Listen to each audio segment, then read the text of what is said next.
सभी को good morning girls. आज हमारा जो टॉपिक है वो है धुलाई के उपकरण या लॉन्ड्री इक्विपमेंट्स। जब हम धुलाई क्रिया करते हैं तब हमें बहुत से उपकरणों की आवश्यकता होती है और इसके पहले ये जानना जरूरी है कि धुलाई के साथ साथ उसमें बहुत सारी क्रियाएं और भी होती हैं, जैसे उनको वस्त्रों को धोना, उन्हें सुखाना, उनको फिनिशिंग देना और उनका संग्रहण करना। ये सभी क्रियाएं यदि सही तरीके से संपूर्ण होती है तभी हम वस्त्र को पहनने योग्य पाते हैं।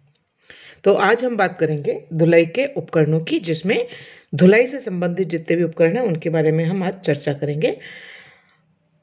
तो जैसा कि आप सब जानते हैं, हम ज़्यादातर जो धुलाई का कार्य हाथों से करते हैं और ये भी कह सकते हैं कि भारत में धुलाई की प्रक्रिया अधिकतर हाथों से ही की जाती है। मध्यम वर्गीय जो परिवार है, हालांकि उनमें आजकल वॉशिंग मशीन का प्रयोग बढ़ रहा है और यदि हम विदेशों में जाएं तो वहाँ पर हाथों से धुलाई का कोई प्रचलन नहीं है, वहाँ पर मशीनों से धुलाई होती है। लेकिन हमारे यहाँ पर हम हाथों से धुलाई करना ज़्यादा पसंद करते हैं और उसका एक कारण ये भी है कि हमारे यहाँ पर वस्त्र ज़्यादा गंदे होते हैं, क्योंकि हम ज़मीन से जुड़े लोग हैं। तो हमारे यहाँ पर कृषकों की संख्या ज़्यादा है। शहरों में भी इतना पोल्यूशन और इतने धूल मिट्टी है कि उनसे हमारे वस्त्र बहुत गंदे हो जाते हैं और यदि हम उन्हें सिर्फ मशीन में डालकर साफ़ करना चाहें तो वो साफ़ नहीं हो पाते। स्पेशली कुछ पार्ट्स जैसे कॉलर्स हैं, कफ हैं, सलवार की मोहरी हैं, जिन पर जाकर के मिट्टी चिपक जाती है और वो वस्त्र वहाँ से ज़्यादा गंदे हो जाते हैं, तो उनको हाथों से रगड़ना ही पड़ता है। तो हम ये कह सकते हैं कि मध्यम वर्ग के और निम्न आय वर्ग के जो लोग हैं उनमें हाथों से धुलाई करने का प्रचलन ज़्यादा है। धुलाई में जो उपकरण काम में आते हैं उनकी हम वन बाय वन चर्चा करेंगे। सबसे पहला और इम्पॉर्टेंट जो उपकरण है वो है क्लॉथ बास्केट, या जिसे हम कहते हैं संग्रह करने की टोकरी या थैली। कई घरों में गंदे वस्त्र एकत्रित किए जाते हैं, यानी रोज की रोज नहीं धो करके हम कोशिश करते हैं कि सप्ताह में 1 या 2 बार वस्त्रों को धो लें और इसके लिए हम रोज जो गंदे वस्त्र होते हैं उनको इकट्ठा करके रख लेते हैं। कपड़े धोने वाला धोबी या बाई के आने तक या वॉशिंग मशीन के उपयोग होने तक मैले वस्त्रों को हम संग्रहित करके रख लेते हैं और इसके लिए लॉन्ड्री बैग, थैले, टोकरी आदि का उपयोग किया जाता है। ये बहुत कॉमन सा उपकरण है, आप सबके घरों में होगा। आपका नहीं तो हम किसी बाल्टी के अंदर भी हम कई बार इनका संग्रहण कर लेते हैं, लेकिन गंदे कपड़ों का संग्रहण हम किसी न किसी पात्र के अंदर करते हैं, तो इसको हम क्लॉथ बास्केट का नाम दे देते हैं। दूसरा जो इम्पोर्टेंट और बहुत कॉमन जो उपकरण है वो है आपके टब और बाल्टियाँ। तो वस्त्रों की धुलाई करते समय जल भरने और साबुन का घोल तैयार करने, साथ ही साथ स्वच्छ जल में निकालने के लिए टब या बाल्टी का प्रयोग किया जाता है। बाल्टी ऐसे धातु की बनी होनी चाहिए जिससे जंग नहीं लगे। हालांकि आजकल प्लास्टिक का उपयोग बहुत अधिक प्रचलन में है, क्योंकि एक तो प्लास्टिक के जो भी बर्तन हम काम में लेते हैं, टब या बाल्टी हम काम में लेते हैं, वो उनको उठाना ईजी होता है क्योंकि वो वजन में हल्के होते हैं और साथ ही साथ इनमें जंग लगने का डर भी नहीं रहता। इनको हम आसानी से साफ कर सकते हैं और ये टूट जाने पर हम इसको कबाड़ में बेच करके नया भी ला सकते हैं, बहुत ज़्यादा एक्सपेंसिव भी नहीं होते। तो टब और बाल्टियाँ महत्वपूर्ण और कॉमन उपकरण हैं। इसके अलावा जो हमको चाहिए होता है वो होता है सिंक या बेसिन। हालांकि इन सिंक का या बेसिन का उपयोग हम कभी कभी छोटे वस्त्रों को धोने के लिए ही करते हैं। ऐसे सिंक 14 से 20 इंच चौड़े होते हैं तथा 20 इंच लंबे होते हैं। इसके अतिरिक्त जो इम्पोर्टेंट बात है वो है सिंक की औसतन ऊंचाई लगभग 36 इंच रखी जानी चाहिए। कई बार सिंक के साथ ही ड्रेन बोर्ड लगा होता है जिस पर धुले हुए वस्त्र रखे जा सकते हैं। ड्रेन बोर्ड क्या होता है? जिसमें हम वस्त्रों को रखते हैं तो उनसे पानी ड्रेन होकर के नीचे वापस वॉश बेसिन के अंदर आ जाता है। और ऐसा आपने अपनी जो धुलाई कला की जो लैब्स हैं, जो आपने प्रयोगशालाएँ देखी हैं, उनके अंदर आपको ये सिंक मिल जाएँगे, जहाँ पर हम रंगाई और धुलाई का हम कार्य करते हैं। धब्बे हटाने का कार्य हम इनके अंदर कर सकते हैं, लेकिन बड़े वस्त्रों के लिए हम ये सिंक ज़्यादा उपयोगी नहीं होते। ठीक है, नेक्स्ट जो आपका उपकरण है वो कहलाता है आपका स्क्रबिंग बोर्ड, यानी रगड़ने का बोर्ड। कपड़े धोने के लिए ये एक बहुत ही अत्यंत उपयोगी उपकरण है। ये बोर्ड लकड़ी, जिंक या स्टील का बना होता है, जिस पर जंग नहीं लगती, यानी एंटी जंग वाला ये धातु से ये बनता है। बोर्ड के बीच में रिक्त स्थान होता है, जो वस्त्र धोने के लिए निर्धारित खुरदरी सतह बनाता है। यानी जब हम इस बोर्ड की बात करते हैं तो इसमें बीच में स्थान होता है, वहाँ पर हम इसको रगड़ करके, वस्त्र को रगड़ के हम साफ कर सकते हैं। तो जो अत्यधिक मैले वस्त्र होते हैं उनको जब हमको रगड़ कर धोना होता है, उनके लिए स्क्रबिंग बोर्ड सबसे उत्तम रहते हैं। इनकी रचना लगभग थोड़ी सी लहरदार होती है, जिसके कारण ये खुरदुरी सतह बनाता है। अधिकतर घरों में और पुराने ज़माने में भी गृहिणियाँ वस्त्रों को डंडे से, मुगरी से पीट कर धोती थी, और ये प्रथा इसलिए कम होती जा रही है क्योंकि इससे रेशों को काफ़ी क्षति पहुंचती है और रेशे निर्बल हो जाते हैं, जिससे वस्त्र फट जाता है। इसलिए हम कह सकते हैं कि वस्त्रों को पीट कर धोना सही नहीं है। और धोबियों को भी आपने देखा होगा, अगर तालाब वगैरह पर जब ये जाते हैं तो वहाँ पर पत्थर पे पटक कर धोते हैं, जिससे जो मिट्टी चिपकी हुई होती है वो लूज होकर के निकल जाती है, लेकिन ये विधि सही नहीं है। स्क्रबिंग बोर्ड लकड़ी, शीशे, स्टील, जिंक आदि के बने होते हैं, लेकिन लकड़ी के बोर्ड सबसे अच्छे माने जाते हैं। वस्त्र को इस पर रगड़कर धोने से इनके रेशों को कोई नुकसान नहीं पहुंचता, और इस बोर्ड को साबुन के घोल वाले टब में थोड़ा ऊंचा उठाकर तिरछा रखकर फिर वस्त्र को उस पर रगड़ा जाता है। वस्त्र की धुलाई अगर खड़े होकर की जानी है तो इसके लिए भी स्क्रबिंग बोर्ड सबसे उत्तम रहते हैं। ये विधि एक वैज्ञानिक विधि है और जिससे रेशों को नुकसान नहीं पहुंचता। Right now next one is suction washer. इसके बारे में हम पहले भी बात कर चुके हैं। सक्शन वॉशर की सहायता से मोटे, खुरदुरे, भारी और मजबूत वस्त्रों को धोया जाता है। हाथ से मोटे और भारी वस्त्रों को रगड़ना संभव नहीं होता। यह सक्शन कप जंग रहित, हाथ से जो मोटे और भारी वस्त्र होते हैं उनके लिए हम सक्शन वॉशर का उपयोग करते हैं, क्योंकि इससे हमारे समय, श्रम और शक्ति की बचत होती है और वस्त्र धोने में थकान भी नहीं होती। सक्शन वॉशर से वस्त्र के ऊपर दबाव डालकर धोया जाता है। इसकी जो रचना है वो बहुत ही साधारण होती है। इसमें एक अर्धचंद्राकार गेंद के समान एक छिद्रदार सक्शन कप होता है। यानी यदि हम कप को उल्टा समझ लीजिए, अगर हम कप को उल्टा कर दें तो वो अर्धचंद्राकार हो जाता है, और ये सक्शन कप जो होता है वो जंग रहित धातु का बना होता है, यानी जिस पर जंग नहीं लगती, और इसके ऊपरी सिरे पर एक लंबा हैंडल या डंडा जुड़ा रहता है, और यही हैंडल धुलाई के समय हाथ से पकड़ने के काम आता है। सक्शन वॉशर हल्के और भारी दोनों प्रकार के हो सकते हैं, और वस्त्र की रचना, वयन, किस्म आदि के अनुसार हमें सक्शन वॉशर का चुनाव करना चाहिए कि उसे कितना भारी होना है। मोटे और भारी वस्त्रों की धुलाई के लिए भारी वजन वाले सक्शन वॉशर सही रहते हैं, जबकि नाजुक वस्त्रों को धोने के लिए हल्के सक्शन वॉशर का उपयोग करना चाहिए।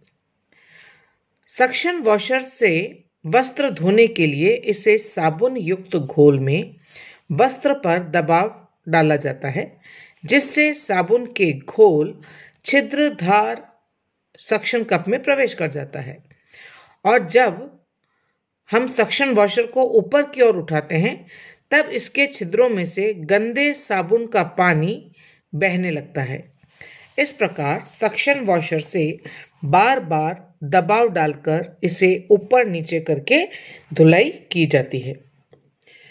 जो इसका प्रिंसिपल अगर हम जानना चाहें, इसके पीछे सिद्धांत देखना चाहें, तो इसमें जो पिस्टन है, जो सक्शन वॉशर के अग्रभाग पर दो कटोरे एक के अंदर एक लगे हैं, और अंदर की ओर एक पिस्टन या डंडा लगा होता है और जिसका बाहरी सिरा हम पकड़ते हैं। तो इस पिस्टन को दबाने से वो कप नीचे आ जाता है और ऊपर उठा लेने पर वह पुनः पूर्व स्थिति में आ जाता है।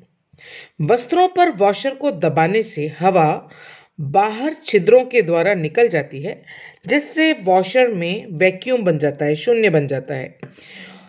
और यह शून्य क्योंकि कभी रिक्त नहीं रहता और अपने को भरने का प्रयास करता है। शून्य में खींचने या सोखने की शक्ति होती है, जिससे साबुन का पानी वॉशर के भीतर खींच लिया जाता है और पानी के अंदर जाने से शून्य या वैक्यूम खत्म हो जाता है। और जब हम सक्शन वॉशर को दबाते हैं तब अंदर से पानी बाहर की ओर दबाव से फेंका जाता है, जो कपड़ों में चला जाता है। और यही प्रक्रिया बार बार करने से साबुन का जल वस्त्रों में भीतर बाहर होता रहता है और इसी से वस्त्र साफ हो जाता है। भारी वस्त्रों को पलटकर यानी उलटकर पुनः सक्शन वॉशर से धुलाई की प्रक्रिया पूर्ण की जाती है। जैसा आपने देखा होगा, जब हमको पाइप के अंदर पानी भरना होता है तो हम क्या करते हैं, उसमें एक सिरे को हम पानी में डुबाते हैं, दूसरे सिरे को मुंह में लगाकर हम सक करते हैं, हम उसकी वायु को ऊपर की ओर खींचते हैं। तो उसके भीतर की वायु जैसे जैसे आपके मुंह में जाती है वैसे वैसे जो नीचे द्रव पदार्थ है वो उस नली के अंदर भरने लगता है। बिल्कुल सेम प्रक्रिया है इस सक्शन वॉशर की। Right now next one is धुलाई की मशीन। आजकल लगभग सभी घरों के अंदर आपको धुलाई मशीन देखने को मिल जाती है। स्पेशली मध्यम और उच्च वर्गीय परिवारों में हाथ से धोने की प्रथा धीरे धीरे खत्म होती जा रही है और हम वहाँ पर मशीनों का उपयोग करने लगे हैं। जो मशीनें हैं वो मार्केट में आपको बहुत से वेरिएशन में, बहुत सी कंपनीज की, बहुत से फंक्शन के साथ में, बहुत से फीचर्स के साथ में बाजार में मिल जाती है। धुलाई प्रक्रिया में लगने वाले समय और श्रम की बचत करने के लिए धुलाई मशीन का प्रचलन दिन ब दिन बढ़ता जा रहा है। बाजार में कई प्रकार की मशीनें उपलब्ध है और इसीलिए उपयुक्त मशीन का चयन करना आवश्यक है। घर की आवश्यकता और वस्त्रों के पहनावे पर भी मशीन का चयन निर्भर करता है। जिस परिवार में छोटे बच्चे या फैक्ट्री में काम करने वाले लोग उपस्थित हैं, जिनके कपड़े ज़्यादा गंदे और बार बार धुलते हैं, ऐसे परिवार में गर्म पानी की सुविधा वाली मशीन का चयन करना चाहिए। गर्म पानी साबुन की क्रियाशीलता में वृद्धि करता है क्योंकि वो इसमें आसानी से घुल जाता है और इसी प्रकार से गंदगी को भी अपने में घोलकर कपड़े से दूर कर देता है। साथ ही मैले और चिकने धब्बे भी गर्म पानी से शीघ्रता से साफ हो जाते हैं और गर्म पानी साथ ही साथ डिसइंफेक्टेंट यानी निसंक्रामक का कार्य भी करता है। कोई बैक्टीरियाज हैं, कोई जीवाणु उसके ऊपर लगे हुए हैं, कोई हानिकारक कोई संक्रामक रोग फैलाने वाले अगर उसके ऊपर जीवाणु हैं तो उनको भी वो नष्ट कर देता है। इसी प्रकार से गृहिणियाँ जो अत्यधिक व्यस्त रहती हैं उन्हें ऑटोमेटिक मशीन का चयन करना चाहिए, जिसमें बटन और समय निर्धारित करना पड़ता है और जैसे ही हम बटन उसको ऑन कर देते हैं तो धुलाई के सभी चक्र स्वतः ही पूर्ण हो जाते हैं। इसी प्रकार से जिस परिवार के पास वस्त्र आदि सुखाने के लिए पर्याप्त स्थान नहीं हो, उन्हें स्पिन ड्राई वाली मशीन उपयुक्त होती है। और जैसा कि अपन ने पहले भी चर्चा की थी, उसमें 2 ड्रम्स लगे हुए होते हैं, एक आपका वॉशिंग का कार्य करता है, दूसरा स्पिन और ड्राइंग का कार्य करता है और ये आपकी सेमी ऑटोमेटिक मशीन कहलाती है। राइट, और ऑटोमेटिक मशीन में सब सिंगल टप के अंदर ही सारी प्रक्रियाएं पूर्ण हो जाती हैं। आपको सिर्फ बटन ऑन करना है और समय निर्धारित करना है वस्त्रों की संख्या और वजन के अनुसार। धुलाई की मशीनें 2 प्रकार की होती है, एक होती है बेलनाकार जिसको सिलेंड्रिकल बोलते हैं और दूसरी होती है एजिटेटर टाइप जिसको हम एजिटेटर ही बोलते हैं। बेलनाकार जो धुलाई की मशीन है, इस मशीन में 2 बेलनाकार टब होते हैं। बाहरी टब से ड्रेन पाइप जुड़ा रहता है और अंदर का टब घूमता है, उसमें कई छिद्र होते हैं। साबुन और कपड़े भीतरी टब में घूमते हैं और गंदा मैल जो है वो बाहरी टब में से निकल जाता है। घूर्णन की प्रक्रिया से यानी बार बार घूमने से उत्पन्न होने वाले दबाव जो होता है, जिसको हम सेंट्रीफ्यूगल फोर्स कहते हैं, वो उत्पन्न होता है जो साबुन और पानी को बाहरी दिशा में फेंकता रहता है। साफ जल में से वस्त्रों को निकालने के पश्चात सुखाने की क्रिया की जाती है यानी रिंजिंग के बाद में। एक बार तो हम उसको जब धोते हैं तो गंदा पानी है वो उसके अंदर साफ पानी पहले कपड़ों में जाता है, कपड़ों से गंदगी को खींचता है और खींच करके उस गंदे पानी को फेंक देता है। और जब हम उसमें दोबारा पानी भरता है तो उससे हम वस्त्रों को रिंस करते हैं, खंगालते हैं, धो लेते हैं। अपने आप से वो प्रक्रिया उसके अंदर होती रहती है। तो उसमें जब हम उसको रिंस कर लेते हैं तो उसके बाद में उनको सुखाने की प्रक्रिया की जाती है। तो सुखाने के लिए गीले धुले हुए वस्त्रों को भीतरी टब में रखते हैं और यह टब जो है उसकी गति बढ़ जाती है, उसमें दुगनी तिगनी गति से ये घूमता है, जिससे दबाव भी बढ़ जाता है और उस दबाव के कारण वस्त्रों से सारा पानी निकलकर बाहरी टब के रास्ते पाइप के द्वारा निकल जाता है और वस्त्र में से मैक्सिमम पानी निकल जाता है। ऐसा नहीं कि बिल्कुल ड्राई होकर कपड़े निकलते हैं, लेकिन मैक्सिमम पानी उसमें से निकल जाता है। ये होती है आपकी सिलेंड्रिकल धुलाई मशीन। जब हम एजिटेटर वाली मशीन की बात करते हैं तो इस प्रकार की मशीन के सिलेंडर के मध्य एक छड़ और ब्लेड्स लगी रहती हैं। यह ब्लेड पॉलीयूरेथिन की बनी होती हैं। किसकी? पॉलीयूरेथिन की बनी होती है। इन ब्लेड्स को एजिटेटर कहते हैं। एजिटेटर घड़ी की दिशा और उल्टी दिशा में घूमता है, क्लॉकवाइज और एंटी क्लॉकवाइज। वस्त्र और साबुन का घोल गोल गोल घूमता है और साबुन की प्रक्रिया भी साथ ही होने लगती है, जिससे वस्त्र उजला और स्वच्छ हो जाता है। धुलाई की मशीन नल के पाइप से जुड़ी रहती है, जिससे साफ जल स्वतः ही भर जाता है। मशीन में टाइमर की भी व्यवस्था होती है और धुलाई का चक्र समाप्त होते ही किसी न किसी ध्वनि से, घंटी से के बज जाने से आप ये समझ सकते हैं कि वो वस्त्र की धुलाई प्रक्रिया पूर्ण हो चुकी है। तो यहाँ पर आप कह सकते हैं कि बेलनाकार जो वॉशिंग मशीन है, धुलाई की मशीन है, वो आपकी सेमी ऑटोमेटिक टाइप होती है और जबकि एजिटेटर वाली जो मशीनें हैं वो आपकी ऑटोमेटिक होती है। और ऑटोमेटिक में आजकल बहुत सारे सिस्टम हैं। जितनी आप मार्केट में कुछ थोड़े थोड़े दिनों में आप अगर मार्केट में सर्वे करने जाएं तो आप देखेंगे हर बार एक नया फीचर उसके अंदर डेवलप कर दिया जाता है। यहाँ तक कि साबुन भी वो बता देती है कि आपको कितना लेना है, आप एक बार उसमें भर दीजिए तो अपना आप साबुन ले लेती है। पानी वो अपना आप निर्धारित कर लेती है कि मुझे उसके कितना पानी चाहिए। उसके अंदर कपड़ों के वजन के अनुसार, कपड़ों की क्वालिटी के अनुसार और भी बहुत सारे सिस्टम होते हैं। जैसे अगर आपको कभी मार्केट जाने का मौका मिले तो आप इन सब चीज़ों का सर्वे आप कर सकते हैं, राइट। तो ये भी एक मशीन जो है वॉशिंग मशीन है, वो भी धुलाई के उपकरणों का एक महत्वपूर्ण साधन है।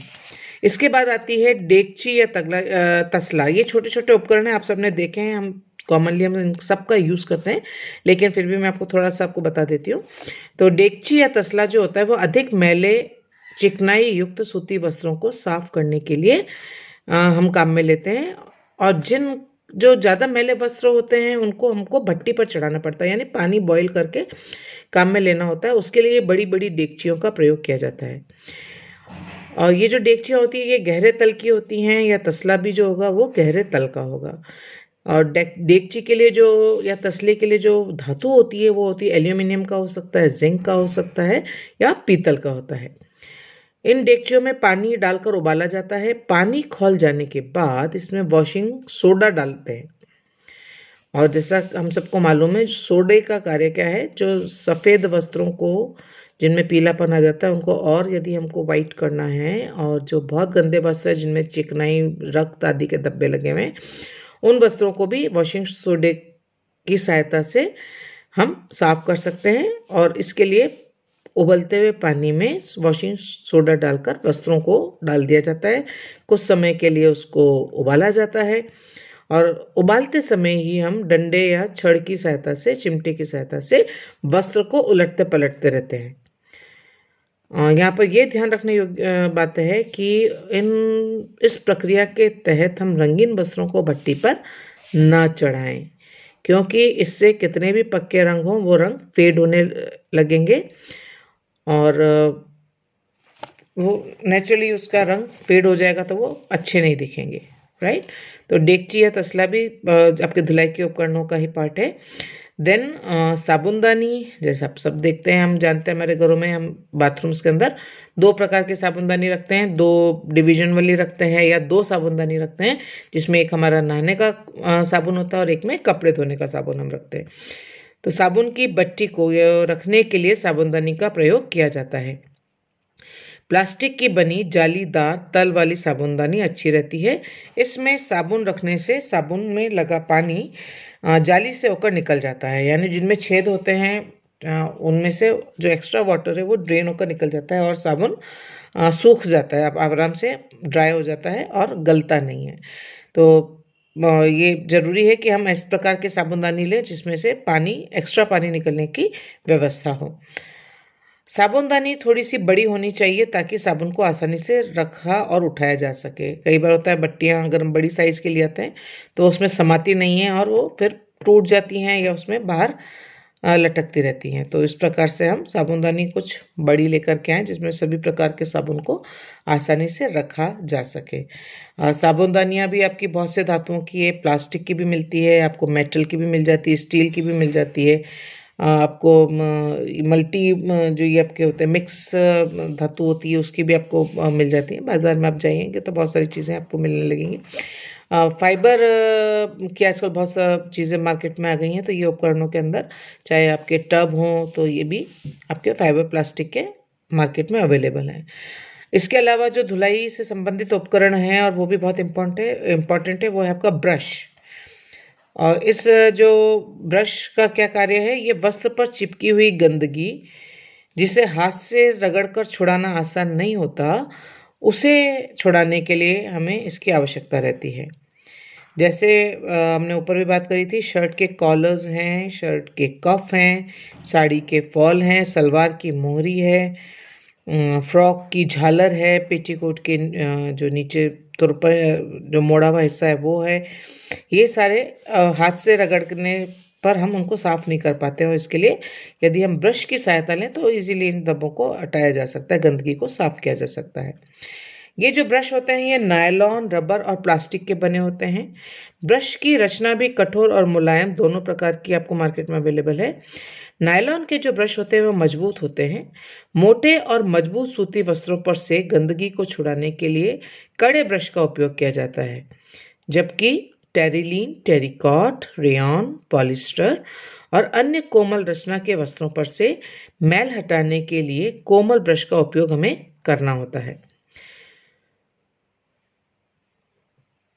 ब्रश खरीदते समय इसकी बनावट और रचना को ध्यान में रखना आवश्यक है ताकि इन्हें आसानी से पकड़कर साफ किया जा सके। तो पहले तो ऐसी रचना ही आती थी कि आप उसको पूरे ब्रश को आपको पकड़ना होता था। अब आपके इस प्रकार के भी ब्रश आने लगे हैं जिसमें ऊपर एक हैंडल बना हुआ होता है, तो उस हैंडल में अपनी उंगलियां फंसा करके आप इजीली उस ब्रश को इच्छानुसार, आवश्यकतानुसार चला सकते हैं। पूरा ब्रश आपको होल्ड करने की ज़रूरत नहीं है और उससे ग्रिपिंग भी अच्छी हो जाती है और ब्रश आपके हाथों से फिसलता नहीं है।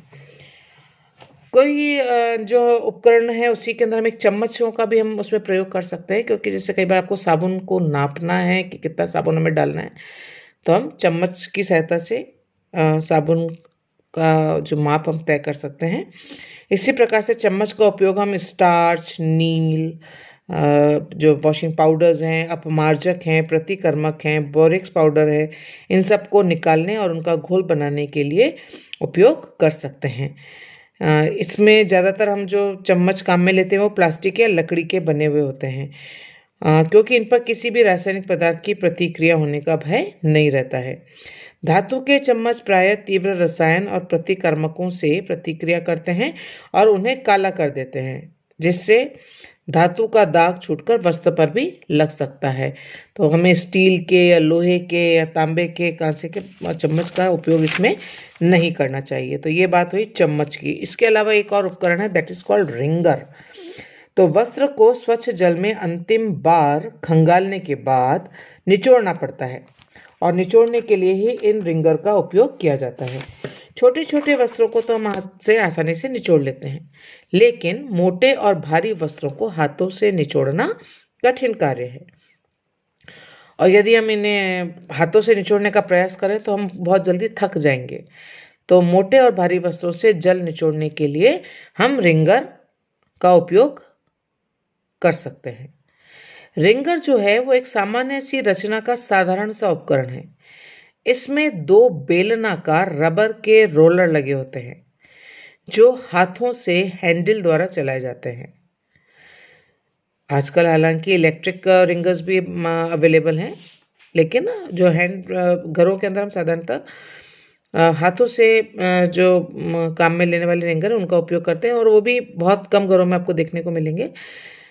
और क्योंकि रबर मुलायम होता है, इस कारण रेशों पर इनका कोई प्रतिकूल प्रभाव नहीं पड़ता, और न ही वस्त्रों पर लगे बटन, हुक या अन्य अलंकरण इससे टूटते हैं। वस्त्रों की मोटाई के आधार पर स्क्रू द्वारा दोनों रोलरों के बीच की दूरी निर्धारित की जाती है। जब भीगे वस्त्रों को रबर के रिंगर से होकर निकाला जाता है तो उनका पानी स्वतः ही निचुड़ता चला जाता है। आजकल अलग से भी रबर के रिंग मिलने लगे हैं, जिन्हें आवश्यकता अनुसार सिंक पर स्थिर भी किया जा सकता है, और काम होने के बाद उन्हें हम हटा भी सकते हैं। धुलाई कार्य समाप्त हो जाने के बाद रिंगर को धो पोंछ कर सुखा कर रखना चाहिए, और यदि हमें अधिक दिनों तक इनका उपयोग नहीं करना है तो उसके ऊपर हमको एक तेल की परत चढ़ा देनी चाहिए ताकि रिंगर मुलायम रहे। नहीं तो क्योंकि ये रबर का बना होता है तो उसके फटने की संभावना ज़्यादा रहती है और वो रिंगर आपका बेकार हो सकता है। तो उसमें हम हल्के से अगर तेल की परत चढ़ा दें तो इससे हम बच सकते हैं। तो ये हैं आपके धुलाई संबंधित उपकरण। सुखाने और परिसज्जा संबंधित उपकरणों के बारे में हम अपनी अगली कक्षा में चर्चा करेंगे। तब तक के लिए गुड बाय।